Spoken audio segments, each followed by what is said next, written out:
Wayne Bessen, our friend, the director, executive director of Truth Wins Out, joins us right now on the telephone. Hello, Wayne. How are you?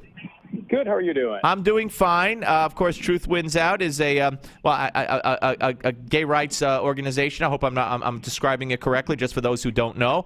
So a good day for you and your organization? This is a very good day for the organization, for the gay and lesbian movement.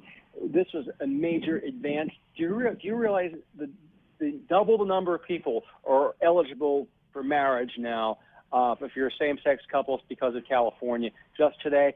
And it also, for those who are already married, like myself, when I got married last year in Vermont, now we can have federal benefits like anybody else. And, of course, our love and commitment are being recognized, which is most important of all, and as it deserves to be. So this is a big day, not the Holy Grail. We still have the rest of the states to go where you should be able to marry. We're going to pop a champagne cork today and enjoy it, but we're going to get right back to work tomorrow. Victory is very attainable, and we're excited for the future. All right, well, nothing regarding Prop 8. In other words, the court could have said and could have opened up every state by saying Prop 8 is unconstitutional. Instead, what they said was that the court did not, or the people defending Prop 8 did not have standing to defend it. And in effect, by the way, we had a lawyer who was in the courtroom defending Prop 8 at the Supreme Court from an organization called Alliance Defending Freedom, who says to the governor of California, not so fast, slow down the train, because he says the state constitution stipulates that an appellate court is the only court that could overturn a proposition passed by the people. And since the Supreme Court today vacated the appellate court decision and left just the single judge lower court decision, that there cannot legally be marriages in California, and they plan more court action. But that aside, the court could have gone further and did not. Do you read anything into that? Yes, I do. The court punted. They didn't want to make the big decision today. We've seen that in other cases. What's going to ensue is after California does resume marriages, and they will, despite what your guest said, that is, and other states are going to have marriage equality, and it's going to create chaos throughout this country, and it's going to go back to the Supreme Court, and I think the Supreme Court wants to hear it again. Right now, poll after poll shows between 50 to 54% of Americans support marriage equality, but they want to see this case again when it's over 60%, and there's a lot more states that have marriage. That's going to happen, and then they're going to feel a lot more comfortable making this decision. This was not unexpected at all.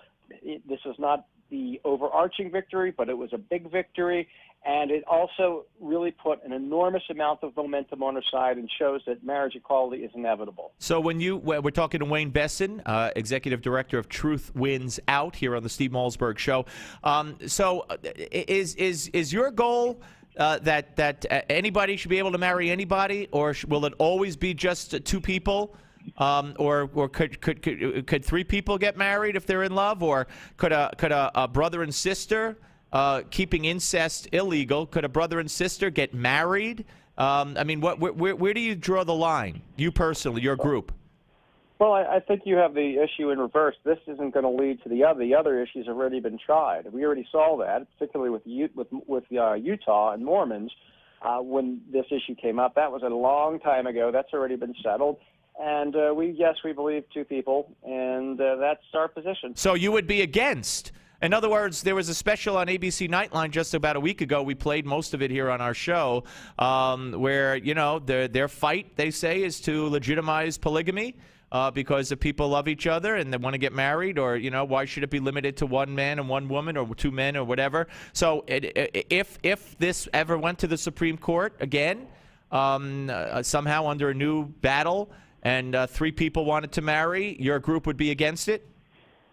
Well, we wouldn't take a position at all, and just as we don't take a position on the pipeline from Canada. There's a lot of things we don't take position on. Oh, wait. The pipeline? You mean the Keystone Pipeline in Canada? Yeah, that's not your realm. Marriage and equality is your realm.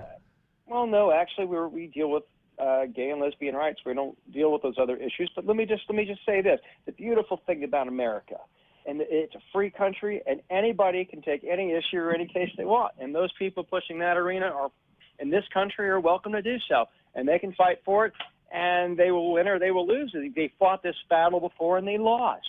That's why Utah became a state. And if they want to push it again, they are entitled to be heard. That's what we do in this country. We hear people who have a grievance. We listen to their cases. That's what makes us free. I understand all that. Wayne, I understand all that. But I think you're punting. So your organization would not take any stand for or against, in support or against the effort to legalize polygamy. I'm personally against it. The organization would not take a stand. That's correct. Okay, well, that's fair enough. At least you said you're personally against it.